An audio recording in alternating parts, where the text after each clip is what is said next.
aqui no Miro do canal KMG Animes e tô aqui pra falar de anime mais uma vez. E o anime que retorna aqui pro canal é One Punch Man 2, que teve aí um episódio atrasado, ele não lançou na semana anterior e finalmente tivemos o seu lançamento nesta semana. Valendo lembrar, pessoal, que eu estou atrasado aqui por N motivos, eu já deixei a explicação lá na comunidade, se você quiser saber vai estar lá explicando por que eu me atrasei. Enfim, pessoal, eu peço aquele like para você estar ajudando esse vídeo. Se você curte esse tipo de conteúdo, se inscreve no canal.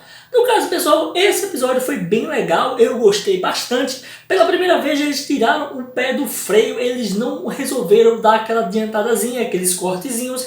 Apesar que os cortes deles não são tão grandes, não são cortes absurdos. Mas sim, havia cortes e dessa vez eles deram uma freada e conseguiram aí deixar a coisa mais devagar possível, tendo em vista que agora foram poucos episódios para o final, e eu creio que a parte que eles querem selecionar aí para a luta em si, que vai fechar a temporada, não vai ser uma luta tão grandiosa como a com o Boros, mas pelo menos vai ser bem interessante da gente ver aí. Enfim, o que acontece aqui nesse episódio, a gente acaba vendo ali o resultado de toda aquela pisa que o Shiryu tinha levado do monstro. E aí a gente vê que ficou ali o Bakuzan, que é no caso o monstro transformado de um daqueles caras que estavam no torneio, se vingando do coitado do homem ali, onde ele estava desesperado, pedindo por ajuda, pedindo por socorro, e a gente bem vê que quem aparece é o Saitama para salvá-lo. A gente sabe disso já está cansado de saber isso aí. Mas nesse momento é que a gente vê uma coisa interessante, o cara querendo que ele lembre quem ele é. E em todo esse momento, o Bakuzan começa a bater nele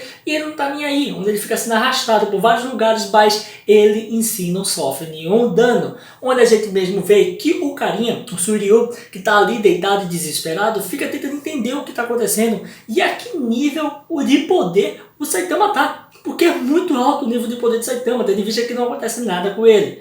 Mas o legal de tudo é que o Saitama, com um morro apenas, consegue derrotar o Bakuzan rapidinho. Onde até mesmo a gente sabe muito bem que o Saitama ele não lembra quando ele derrota alguém. Eu acho que o único cara que ele vai lembrar de fato que ele derrotou e realmente merece ser lembrado por ele é o Boros, que levou 2 socos, um normal e um sério, para poder ser derrotado. Enfim, o que acontece é que a gente acaba vendo aí que no caso ele começa a conversar com o Shiryu e começa a meio que orientar ele, mesmo sem querer. Onde a gente vê que ele começa a se apresentar, diz que é o Saitama, o Shiryu descobre que ele foi lá, no caso, disfarçado. Ele até mesmo fala que é um herói, e ele não é herói porque quer prestígio nem nada do tipo, ele é simplesmente um herói porque gosta daquilo, gosta de fazer aquilo, e é por hobby. Onde até mesmo a gente vê que o Shiryu começa a ficar empolgado e interessado pelo herói, porque ele nunca viu um herói tão forte. E o legal disso tudo é que a gente vê um momento muito emocionante, cara.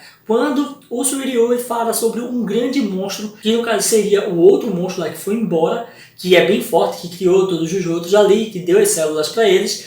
E ele começa a dizer que o Saitama não poderia lutar com ele porque ele está acima do poder de Saitama. Mas nesse mesmo momento, Saitama pega e não liga para o que ele está falando e diz: não, eu vou resolver isso aí rapidinho. E começa a ir. E o momento emocionante dessa parte é a gente ver o desespero do Shiryu em querer que ele não vá lutar com o monstro. Porque para ele é muito importante que o Saitama fique vivo. Porque é a primeira pessoa que fez ele mudar de ideia. Fez ele pensar de uma forma diferente sobre os heróis. Pensar que os heróis, eles não são todos fracos. Pensar que os heróis são realmente respeitados. Pelo menos somente o Saitama, né? O Saitama é um cara realmente decente.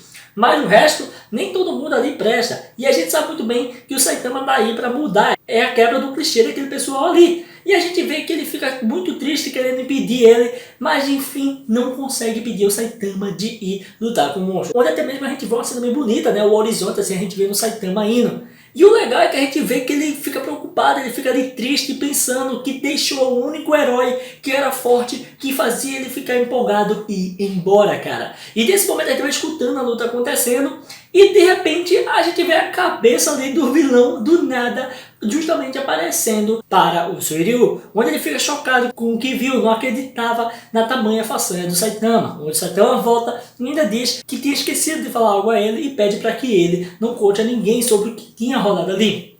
O interessante de tudo isso é que ele pergunta se ele tem como ser um herói, onde até mesmo o Saitama fala que qualquer pessoa pode ser herói, tendo em vista que ele conseguiu ser herói. Se você parar pra pensar, da vista de todo mundo ali, realmente, claro, o Saitama é ultra power, poderoso pra caramba, é muito fácil ser herói. Mas não, quando o Saitama fala isso, ele fala com relação a ele ser tão fraco que ele conseguiu superar seus limites. E por isso ele é um herói. Eu acho muito fera, velho. Toda a lição de moral e toda a construção de história que tem por detrás de One Punch Man. Apesar dele ser uma paródia. No fim, o que a gente acaba vendo é que o cara até pede para que o Saitama seja o seu novo mestre. Ele quer ser discípulo do Saitama. Apesar que a gente vê que o Saitama diz que não vai ser isso. Mas eu creio que no futuro próximo isso possa acontecer. Tendo em vista que a gente já tem o Genos, por que não o outro aí sendo um discípulo deles? Meio que forçado, mas sendo, né? No final de tudo, o único corte que eu vi de fato aí foi com relação ao Garou. E no caso, o cão de guarda, né? Aquele cachorro homem lá que luta com ele. Fora isso, essa mesma luta que tivemos aí contra esse monstro poderosíssimo não rolou de fato no mangá. Não existe. Então se você acha que foi cortado, não foi, tá? É porque ela não rola mesmo. Simplesmente pula. Ele vai pra lá, luta e ninguém sabe como foi a luta. E caramba, pessoal, quando a gente tá vendo, a gente vê que várias coisas acontecem em vários lugares. Uma delas é justamente o Puri Puri precisam, né, saber que seus namorados, entre aspas, no caso, seus amigos ali, onde ele vive preso, foram sequestrados, foram levados por um monstro, onde ele fica extremamente nervoso e furioso.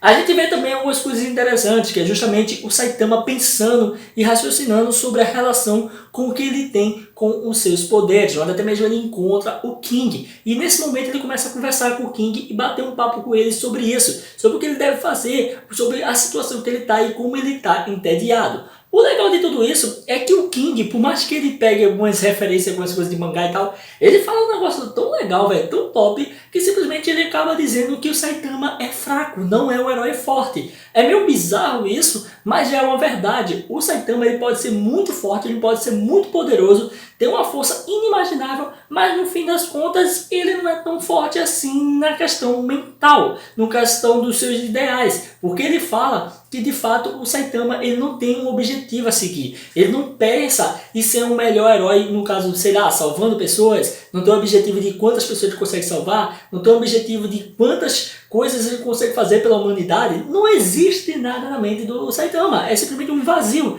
Então por isso ele é muito fraco, porque ele não tem ideais, ele não tem aquele objetivo concreto para seguir. E eu achei isso muito da hora, isso é muito bom, essa frase, toda essa explicação que o King dá para ele, apesar que rola uma piada também com relação a isso. Até o próprio Saitama, ele acha interessantíssimo o que ele fala, tendo em vista que o King é uma farsa, né? Nem um herói. O Garou ele tá voltando da luta ali com o cão de guarda, eu acho que é assim que é o nome dele, e ele tá todo arrebentado, porém muito empolgado, cara, onde a gente vê que ele vai com tudo pra cima do Saitama e do King, esperando a possibilidade de derrotar o King, tendo em vista que o King é um dos mais fortes, então pra ele isso é ótimo, onde ele sai em disparada e até mesmo fica pensando em várias possibilidades pra onde o King vai ir, como ele vai se esquivar, e aí a gente vê que o Saitama mais uma vez dá um pesada no Garou e o Garou sai voando, onde se ferra todinho. Aí ele já até conversa sobre quem seria o Garou, mas como o King e o Saitama não sabe quem é esse personagem, então no fim eles ficam imaginando que o Garou seria outra pessoa e até mesmo seria muito poderoso, onde tiraria o tédio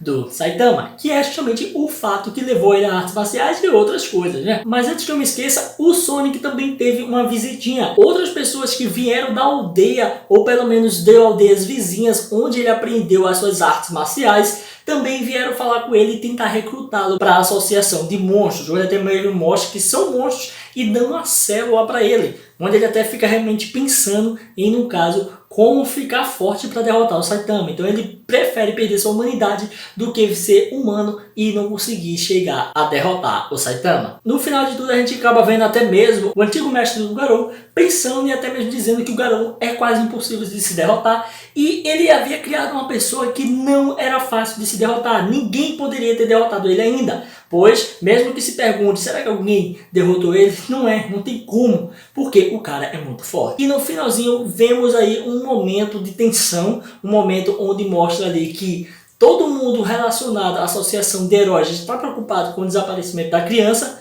onde do nada aparece um cara gritando e falando que chegou uma mensagem dos monstros. Mas de repente acaba o episódio. Vocês perceberam que nem teve ending, cara, porque eles precisavam ir muito de tempo. E como eles não tinham tempo para apresentar tantas informações que eles precisavam, que por sinal nem cortaram as coisas, simplesmente eles tiveram que acabar ali quando chegou justamente a mensagem dos monstros, porque não teria como fazer mais nada. E no finalzinho a gente tem uma parte engraçada que é mostrando o quão Sonic foi burro, e ele no caso acabou perdendo uma grande oportunidade. Pelo menos é o que parece, mas na verdade foi até bom para ele. O que acontece é que o Sonic ele acabou fazendo um cozinhado ali daquela célula monstro e destruindo ela praticamente, porque ele assou ela, ele cozinhou e tal, e após comer ela ele teve uma diarreia, se lascou todinho, e com isso a gente já deve concluir que não vai surtir efeito nenhum, né? Porque ele não fez como os outros, que era comer no cru mesmo. Enfim, pessoal, tivemos um ótimo episódio, na minha opinião, gostei bastante. A gente não teve lutas muito elaboradas, então a gente não tem como reclamar, nem isso dá pra fazer,